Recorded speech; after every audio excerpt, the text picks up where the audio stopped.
મારું નામ પરમાર સુનિલભાઈ પ્રવીણભાઈ છે. આ મારી માતા છે પરમાર રમીલાબેન પ્રવીણભાઈ.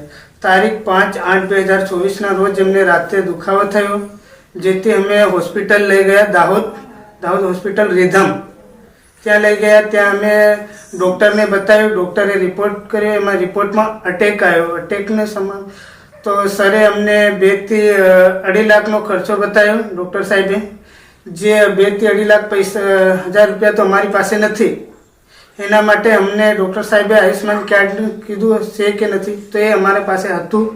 એનાથી અમારા મમ્મીને મફત સારવાર થઈ છે અને હવે સારું છે.